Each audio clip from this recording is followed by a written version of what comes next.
Welcome! You're listening to the Uncharted Lancaster podcast, where we explore the hidden histories, forgotten places, and long-buried secrets of Lancaster County.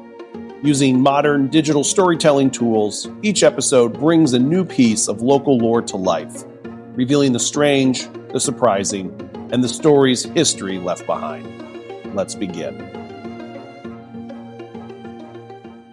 Welcome back to the deep dive. So today we're going to talk about a very specific kind of panic. Oh, I know exactly the panic you mean. Right. I think literally everyone who has ever traveled internationally has felt this at least once. It's a very visceral... Physiological reaction. Yes, exactly. A physiological reaction. I'm talking about the rental car lot panic. The absolute dread of the rental car lot. So I want you to just picture the scene for a second. You've just landed. Maybe you're an American landing in London, or maybe you're a Brit landing in New York. Your body clock is just completely upside down. Completely trashed. You are dehydrated. You've just navigated customs, which is a nightmare on its own. Always. You walk up to the counter, you sign the endless paperwork, you grab the keys, you walk out to the garage and you're hunting for your spot. Maybe it's number 42. And there it is. There it is. A perfectly sensible sedan. You open the door, you throw your heavy bag in the back, you sit down, you reach for the seatbelt. And you grab a handful of thin air. You grab absolutely nothing because you are sitting in the passenger seat. Yep. There is no steering wheel in front of you. There are no pedals down by your feet. And for a split second, your brain just completely short circuits. It really is a glitch in the Matrix moment. It is. It's deeply disorienting. Like your spatial awareness betraying you. You're so used to the geometry of a car. And that's just the beginning, right? I mean, the walk of shame around the car to the correct side, that's the easy part. Oh, yeah. The real challenge is actually pulling out of the lot. The hard part is pulling out. Yeah. Because you look right, but traffic is coming from the left. Yeah.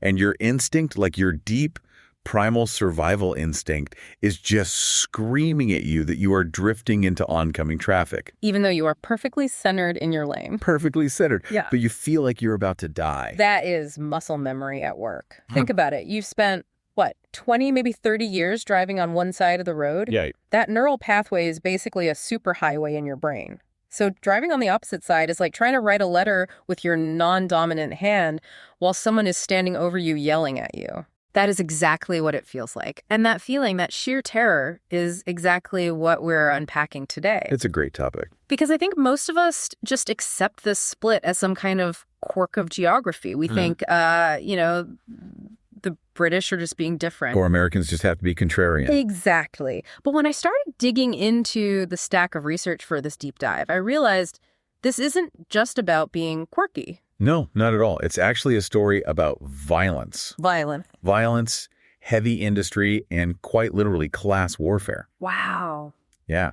The reason the world is split, with roughly 70 to 75% driving on the right like the US and most of Europe, and about 30% on the left like the UK, Australia, Japan, it isn't a coin toss. It's a fossil record. A fossil record. That is a hell of a description. A fossil record of what exactly? Of how we fight and how we work. Honestly, if you look closely at the lane you drive in today, whether you are commuting in Los Angeles or London, you are looking at the legacy of a Roman soldier's sword arm. Okay. A Pennsylvania farmer's whip. And a French revolutionary's guillotine. That is a heavy lineup. And our mission today is to connect those dots for you. We are going to trace the genealogy of the road lane. We are going to travel from the mud of the Appian Way to a tobacco barn in Pennsylvania, right through the chaos of the French Revolution, and finally to Henry Ford's assembly line. And I want to flag the big aha moment right now, because when I read this in the source material, it genuinely blew my mind. It's the best part. The reason I drive on the right side of the road in America, the reason most of you listening drive on the right, has almost nothing to do with cars. Zero. In fact, if cars were the only factor, we might actually all be driving on the left. It has everything to do with a specific type of wagon and the biomechanics of the human arm. So let's get into it. Let's start with section 1, the default setting. Let's go back to year 0, or even before that. Because if you look at the map today, the right side seems to be the winner. It's the vast majority of countries. So the assumption, the intuitive leap I think we all make, is that driving on the right must be the natural human preference. Right, because most people are right-handed. Yeah. So you'd think the right side makes sense. That is the assumption. But history actually tells us the exact opposite. For most of human history, the left side of the road was the absolute unquestioned default. The left was the original. The left was the original. If you go back to Roman times or the Middle Ages, you traveled on the left. And this isn't just a guess by historians. We have actual archaeological evidence for this. What kind of evidence? I mean, did the Romans leave traffic signs carved in stone? Close, actually. Archaeologists have excavated Roman quarries. Specifically, there's a major site in places like Swindon in England. They looked at the tracks leading to and from the quarry. Okay. Now, the wagons leaving the quarry were loaded with heavy, heavy stone. So naturally, they cut much deeper ruts into the dirt road. The wagons coming back were empty, so those ruts were shallower. Oh, that makes perfect sense. So when you look at the road layout centuries later, the deep ruts, the outbound heavy traffic, are consistently on the left side of the track. So the Romans locked it in on the left, but why? Was it just an arbitrary decision by some Roman engineer? No, it was entirely biological. And this brings us back to the violence I mentioned earlier. You have to stop thinking like a modern commuter and start thinking like a target. Okay, ominous. Explain that. Go back to ancient Rome or medieval England. Travel was not safe. No. There was no highway patrol. There were no streetlights. If you were walking from one town to another or riding a horse, every single stranger you passed on the road was a potential threat. Right. You've got bandits, highwaymen, rival soldiers, mercenaries. Exactly. Now consider the biology. Depending on which study you look at, somewhere between 85 and 90% of human beings are right-handed. Okay. I'm right-handed. Most people I know are. Right. So in a world governed by cold steel swords, daggers, spears, your right hand is your weapon hand. Sure. So visualize this. You are walking down a narrow, muddy track in the woods. Mm-hmm. Someone is walking toward you. You don't know them. Do you want them passing on your right side or your left side? Let me think. If they pass on my right arm is on the outside. But if they pass on my left, my right arm is in the middle. Right between me and them. Bingo. You want your weapon arm to be the buffer. If you walk on the left side of the road, your sword hand is on the inside facing the oncoming stranger. Okay. You are ready to draw, strike, or block immediately. That makes total sense. It is purely defensive. If I walked on the right, my sword arm would be facing the ditch or the trees. I'd be useless. And your left side, your sinister side, as it was literally called back then, your defenseless side would be fully exposed to the person passing you. It would be a massive tactical error. You would literally be exposing your heart to a stranger's dagger. That is an incredibly vivid image. So defense determines direction. It does. Yeah. And this applies to mounted travel even more. Visualize two knights jousting. Like at a medieval tournament. Exactly. They don't run at each other right shoulder to right shoulder. They pass left shoulder to left shoulder. So their lances, which are in their right hands, can cross over the horse's neck and hit the opponent's shield. Exactly. If you rode on the right side of the list, you couldn't fight effectively at all. Your lance would be pointing off into the crowd. But what about when you're not fighting? I mean, what about just getting on the horse in the morning? The sources mention something called equestrian logic. This is the second major pillar of the left side argument. Let me ask you, have you ever mounted a horse? A couple of times. Very poorly, I might add. Do you remember which side of the horse you got on from? The left side. I think you always get on from the left side. You do? And do you know why? Honestly, I assumed it was just tradition.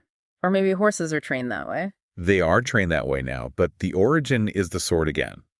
A sword isn't a small thing. It's a heavy 3-foot piece of steel hanging off your belt. Mm. And because you draw with your right hand, the scabbard has to hang on your left hip. Right. Of course, for cross draw. Now imagine trying to mount a horse from the right side while wearing a heavy sword on your left hip. I'd have to swing my right leg over the horse, but the sword is on my left hip. I feel like I'd just tangle myself up or end up sitting on the hilt. It is incredibly awkward.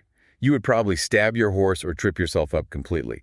So you mount from the left, your left foot goes in the stirrup, you swing your right leg and the sword freely over the back of the animal. Okay, so mounting from the left is biomechanically necessary if you are an armed rider, but how does that translate to the road rules? Well, imagine you are on a busy dirt road.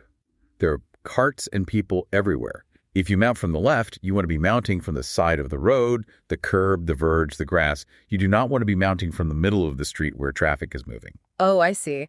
If the horse is parked on the right side of the road and I mount from the left side of the horse, I'm literally standing in the middle of traffic to get on. Exactly. You would be butt first into oncoming carts. It's incredibly unsafe. Yeah. So if you mount on the left side of the horse needs to be on the left side of the road, so you're standing on the safe side out of the traffic flow. That is so simple, but I never thought about it. So for centuries, the left side was just the practical, safe, logical place to be. And the sources say the UK codified this into law way back in 1773 and again in 1835. They just stuck with the old ways. Precisely. Britain is an island nation. They are very traditional. They looked at how people safely rode horses and they just said, let's make that the official law of the land. So here is the central mystery for me. If the left side makes so much sense for our biology, for swords, for horses, why on earth did America break the mold? Good question. Because we were a British colony. We should have inherited that rule. And we did initially. For a while, in the early colonial days, if you were walking around Boston or New York in, say, 1700, you probably traveled on the left.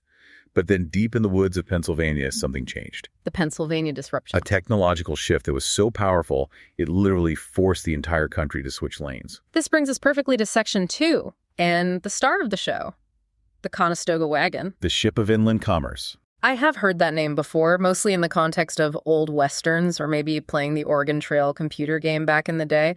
But looking at these notes, I realized I had the completely wrong mental image. I was picturing those little covered wagons the pioneers used. Oh, the prairie schooners. No, those are the light-duty versions. Think of a prairie schooner as a small U-Haul trailer. A Conestoga was an 18-wheeler freight train. A freight train made of wood. Exactly. These things were developed in the Conestoga River Valley in Lancaster County, or Lancaster, as the locals pronounce it, around the early 1700s, roughly 1717 to 1750. And they were just massive. Give me the specs. What are we dealing with here? We're talking about a wagon bed that is upwards of 16 to 18 feet long on its own.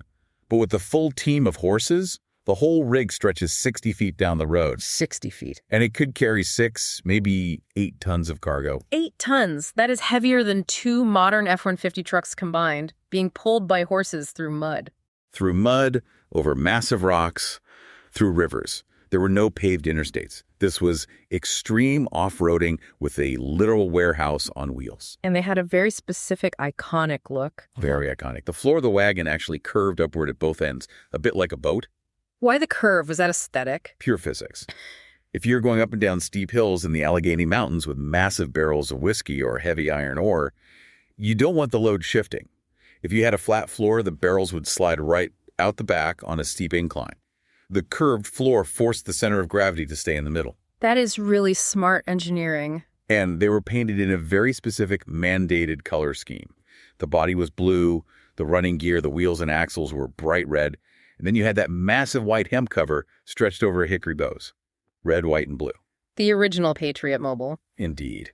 But the most important feature of the Conestoga Wagon, at least for our story today, is where the driver sat. Or rather, where you didn't sit. Right, because in a standard stagecoach, the passenger kind you see in movies, the driver is up top, usually sitting on the right or right in the center. Correct.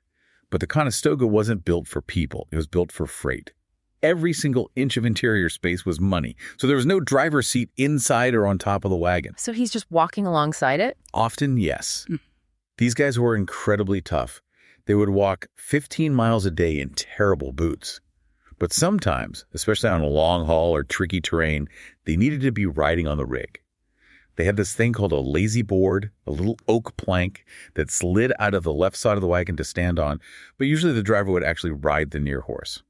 Okay, we need to break this down because this is the absolute aha moment of the whole deep dive. What exactly is the near horse? Imagine a massive team of 6 horses. 2 in the front, 2 in the middle, 2 in the back, closest to the wagon itself. The near horse is the one on the back left. The back left. Why that specific horse? Why not the back right? We go right back to biology. You are right-handed.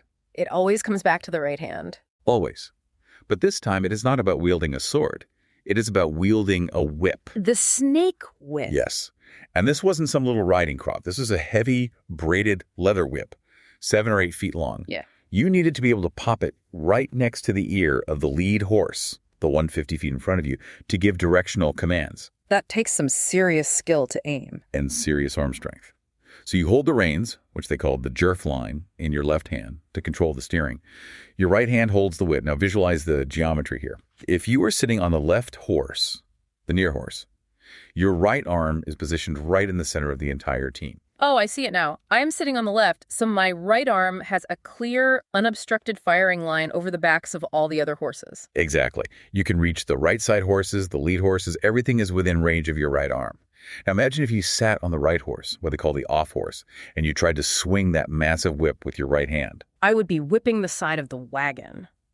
Or I would be whipping the bushes on the side of the dirt road. I would have absolutely no angle to reach the front left horse. Correct. Your own body would be in the way.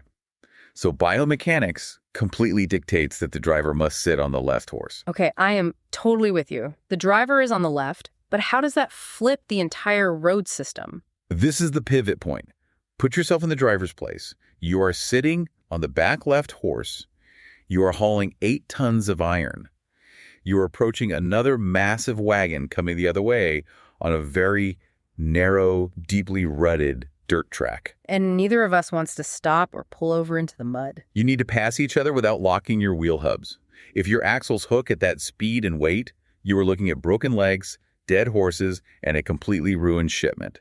You need to see exactly where your wheels are relative to his wheels. Okay, that makes sense. Since you are sitting on the left side of your rig, looking straight down, where do you want the other guy's wagon to be as he passes? Well, I want him on my left. Because if he is passing on my left, I can look straight down past my stirrup and see the exact clearance. I can see my wheel hub and his wheel hub and say, okay, I have 6 inches of space. Exactly. If he passes on your right side, you're completely blind. Yeah. You're trying to look across the wide backs of your horses, across the massive wagon body. You can't see your right wheels at all. You are just guessing. And you do not guess with 8 tons of moving freight. You do not. So because the driver sits on the left to use his whip, he aggressively forces oncoming traffic to pass on his left to ensure visual clearance. And if oncoming traffic passes on your left, You are driving on the right side of the road? the Conestoga Wagon basically bullied the entire American road system into the right lane. That is just incredible. It is such a distinct, undeniable domino effect. Right-handedness leads to left side sitting, which leads to right side driving. And because these wagons were the 18-wheelers of their day, they were the dominant commercial force on the roads, everyone else simply had to adapt. Mm. You don't play chicken with a Conestoga. Small buggies, pedestrians, everyone just got out of the way and moved to the right. And eventually the government just stepped in and said, okay, let's write this down. It wasn't immediate, but yes, Yeah. Pennsylvania was the first. The legislation for the Philadelphia and Lancaster Turnpike Road Charter in 1792. It formally mandated right-side travel. New York followed suit in 1804. So it started as a pure best practice necessity for freight haulers, and it became the law of the land. And there was another minor factor the sources mentioned too, something called the ditch factor for the smaller buggies. Yes, briefly. Later on, drivers of lighter passenger buggies also started preferring the right side. If you're sitting on the right side of a small buggy, which they did to keep away from the swinging whip of the other guy, Yeah. you want to be near the edge of the road to make sure your fragile wheels don't slip off into the ditch. But the Conestoga was really the heavy lifter that firmly set the national standard. So America goes right because of massive Pennsylvania wagons. The UK stays left because of Roman swords and island tradition. But that leaves a huge chunk of the world unaccounted for. What about France? What about the rest of continental Europe? This brings us to Section 3, the French connection. Because I noticed in the research notes that France drives on the right. Did they have Conestoga wagons too? No, they didn't. They had something arguably much more disruptive. They had the French Revolution. Of course. History always comes back to the guillotine, doesn't it? It really does. So think about pre-revolution France. It was a deeply feudal society, very strictly stratified.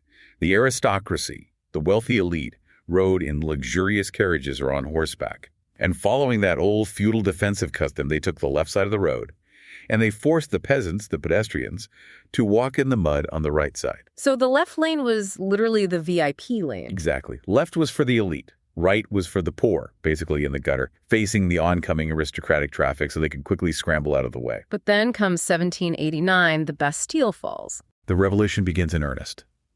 And suddenly, looking like a wealthy aristocrat is a very, very bad idea. Yeah, that is a remarkably good way to lose your head. Literally. So the aristocrats quickly realized that if they stayed traveling on the left, they were drawing an enormous amount of attention to their high status. They were actively marking themselves as targets for the mobs. So they quietly started moving over to the right side of the road to blend in with the peasants.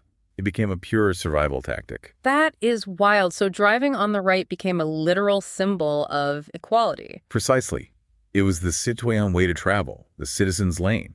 And under Maximilien Robespierre, during the height of the Reign of Terror, this cultural shift was formalized. The revolutionary government mandated that everyone travel on the right. It was a deliberate legal overturning of the old aristocratic order, a way of saying we are all peasants now. So pure politics actually dictated the traffic flow. Completely. And then a few years later came Napoleon. The little corporal himself. Napoleon Bonaparte was a master of logistics and standardization. He conquered huge swaths of Europe, and wherever his massive armies went, the Low Countries, Switzerland, Germany, Poland, parts of Spain and Italy, he enforced the French rule of the road. He made all of them drive on the right. So if you look at a map of Europe in, say, 1812, You can basically trace the exact borders of Napoleon's conquests just by looking at who drives on the right today. and I am guessing the countries that didn't get conquered stuck stubbornly to the left. Exactly. Britain obviously was Napoleon's absolute archenemy. They were never going to adopt a French custom. In fact, some historians argue the British stuck to the left even more stubbornly during this period just to be contrary to the French. Spite driving, I love it. It's a very powerful motivator. And then there were countries like Sweden. Sweden remained neutral, and they weren't conquered by Napoleon, so they kept driving on the left for a very, very long time. We will definitely get to Sweden later because that is a whole crazy story in itself. So now we have the split Europe, Napoleon's influence versus British tradition, and America is off doing its own thing with heavy wagons. But then comes the machine that changed absolutely everything, the automobile. Section 4, the automobile era. Huh? And this is where Henry Ford steps into the picture. Now, I always assumed that cars always had the steering wheel on the left if you drove on the right side of the road. I thought that was just how they were invented. But the notes say that wasn't true at all. Not at all. In the late 1800s and very early 1900s, it was the absolute wild west of engineering. Cars were just considered horseless carriages. Some of them had tillers, like a boat, right in the center. Some had steering wheels on the right side, even in America, where they drove on the right. But why would they put the wheel on the right if we were already driving on the right side of the road? Because of the curb. Early manufacturers thought, well, the roads are terrible. The driver needs to see the very edge of the road so they don't accidentally drive off into a ditch. So they put the driver on the right near the ditch. But that makes passing anyone impossible. It makes passing incredibly dangerous. But remember, very early on, there just weren't that many cars on the road to pass. The main hazard wasn't oncoming traffic, it was the mud in the ditch. True. But as traffic increased, as cars became more popular, this must have become a total nightmare. It did. Enter the Model T. 1908. 1908, Henry Ford releases the Model T. Huh. And he makes a very decisive, deliberate design choice. He puts the steering wheel firmly on the left. And his logic wasn't about whips or swords. No. His logic was almost entirely about passenger safety and convenience. Ford argued that if the driver's sitting on the left and the car is driving on the right side of the road, then the passengers, specifically the ladies in the front seat, as he likely would have phrased it back then, can step out of the car directly onto the clean curb. Ah, right. Because if the steering wheel is on the right, the passenger is sitting on the left. So when they open the passenger door, they are stepping out directly into the muddy street and into the flow of traffic. Exactly. Ford wanted his passengers exiting safely onto the sidewalk. And critically, because the driver is now seated on the left, he has a perfect, unobstructed view of the center line, which makes passing all those other cars much, much safer. And the Model T wasn't just any car. It was the car. It was completely ubiquitous, it was cheap, it was reliable, it was absolutely everywhere. By 1915, the Model T was so dominant that it essentially forced the entire American automotive industry to standardize. Everyone else, Cadillac, Oldsmobile, they all had to follow Ford's lead because left-hand drive was what the American public was learning to drive on. So Ford locked it in. Left-hand drive equals right-hand traffic. Correct, and that is the modern standard setup we have today in the U.S. and most of the world. But this standardization leads to some really serious confusion when these two different global systems clash. And that brings us to Section 5. Because it's all fun and historical trivia until you actually have to mix these two worlds. And the biggest mix, and frankly the most dangerous mix, happened during World War II. The friendly invasion. Exactly. Over 2 million American troops passed through the UK during the war. And they brought their own trucks? They brought thousands of Jeeps. They brought deuce and a halves, those massive, heavy cargo trucks. And every single one of those American vehicles was designed for American roads. The steering wheel was on the left. And they are driving on British roads, left lane. It was an absolute recipe for disaster. I want you to imagine you are an American GI. You are maybe 19 years old. You are entirely used to driving on the right. Now you are behind the wheel of a massive, heavy truck on a tiny, winding, hedge-lined English country lane. You are driving on the left side of the road, but your steering wheel is on the left, the curb side. So you completely cannot see around the vehicle in front of you. You are 100% blind to oncoming traffic if you try to pass. Yeah. You have to pull the entire massive truck out into the other lane just to see if anything is coming at you. And on top of that, your deeply ingrained muscle memory is just screaming at you to drift over to the right. The research notes mention scenes from Masters of the Air, that recent show depicting the bomber crews in England. Yes, that's a great visual reference. You see these American trucks in the show with big white stencils painted on the back that say "Caution Left-Hand Drive." That wasn't just military decoration. That was a desperate, necessary attempt to warn the British locals that the terrified kid driving this huge truck probably can't see you at all and might instinctively drift into your lane. You must have been terrifying for everyone involved.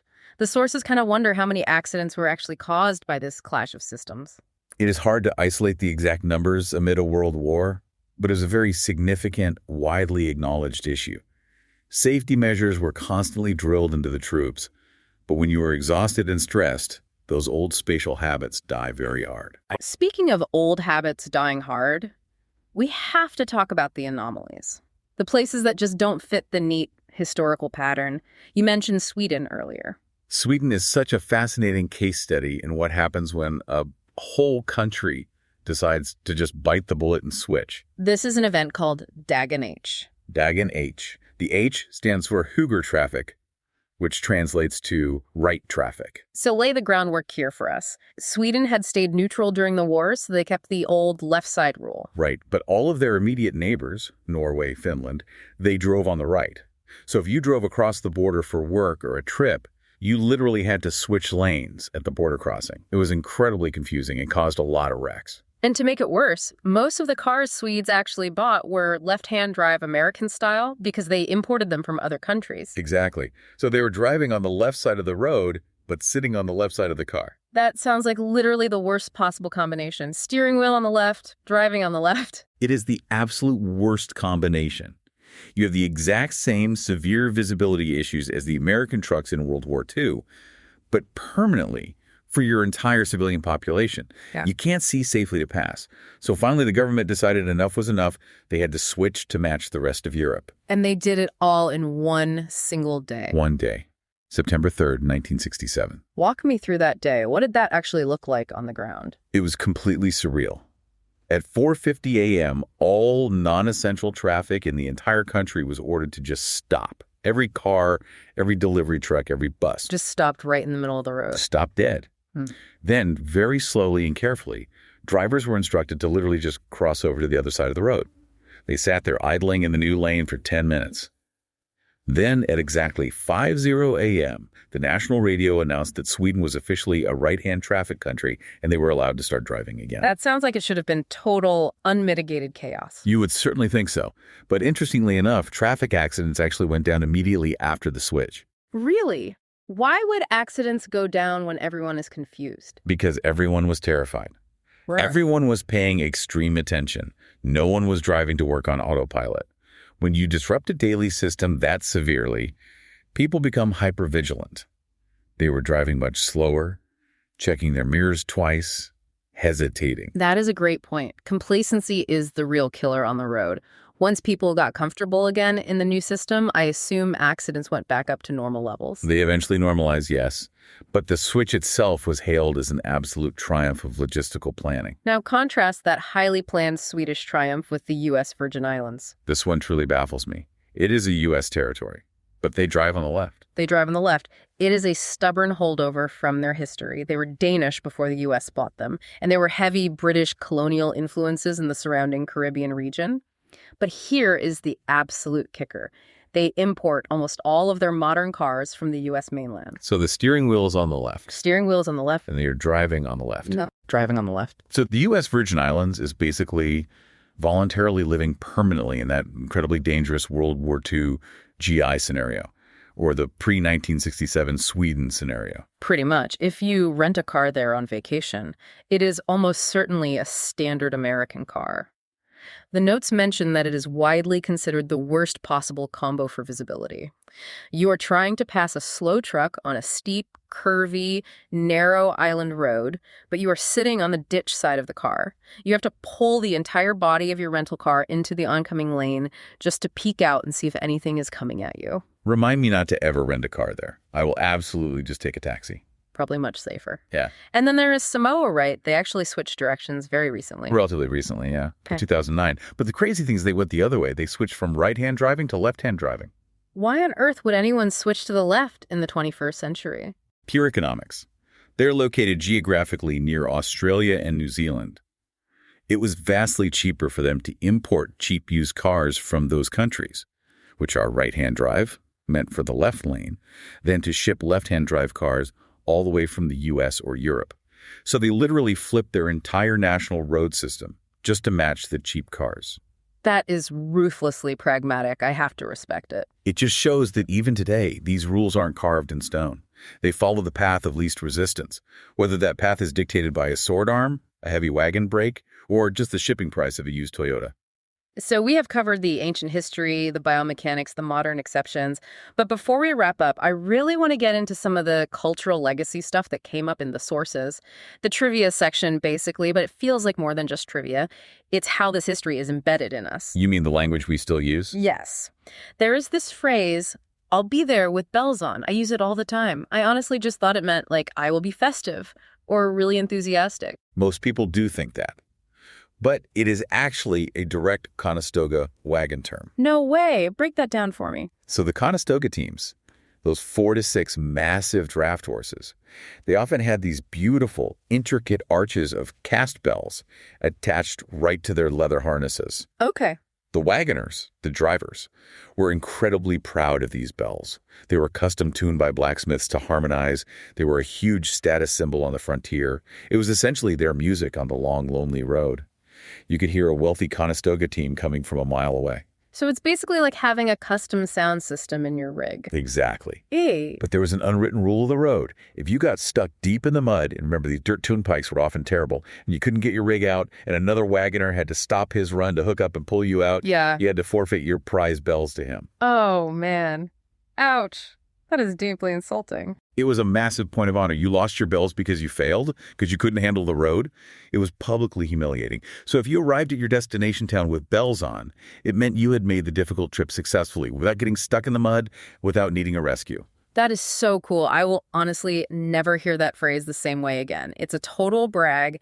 It is saying I am highly competent and I didn't need any help. It really is. Oh. And then there is the word stogie. Like a cigar. Yes. Yeah. The Conestoga drivers smoked these very long, thin, cheap cigars made of roughly rolled tobacco leaves, often literally from the very cash crops they were hauling in the back of the wagon. They became colloquially known as Conestoga cigars. Which naturally just got shortened to stogie. Correct. So every single time you hear someone talk about smoking a stogie, they're directly referencing a tough-as-nails Pennsylvania wagon driver from 1750. That is amazing. It just shows how deeply this specific wagon is embedded in our cultural DNA. It shaped our language and it shaped our physical roads. It really did. Before we officially wrap up, I want to pivot to something highly practical. Because we started this whole deep dive talking about the sheer panic of driving on the wrong side of the road. And the sources actually gave some really solid practical advice for our listeners who might be planning a trip to the UK or Australia soon. Yes, actual survival tips from travel experts. Because that rental car panic is very real, and it can actually be quite dangerous if you don't manage it. The first tip they highlighted, keep the radio off. Focus is absolutely key here. You cannot be jamming out to music or listening to a podcast when you are actively trying to forcibly rewire your brain's ingrained spatial awareness. You need your full cognitive load focused entirely on the road geometry. Second tip, talk to yourself out loud. This sounds a bit silly, but it genuinely works. You have to verbally narrate your turns. Say it out loud. Tight left, far right. Right, left, far right. Exactly. When you turn left at an intersection in the UK, you stay in the tight lane, the nearest lane on the left. When you turn right, you have to cross all the way over oncoming traffic to the far lane. If you don't narrate it out loud, your American muscle memory will automatically try to turn right into the near lane, and you will hit oncoming traffic head on. And the next tip is use a passenger if you have one. A second set of eyes is crucial. Ask them, is it clear on your side? Am I drifting too close to the curb?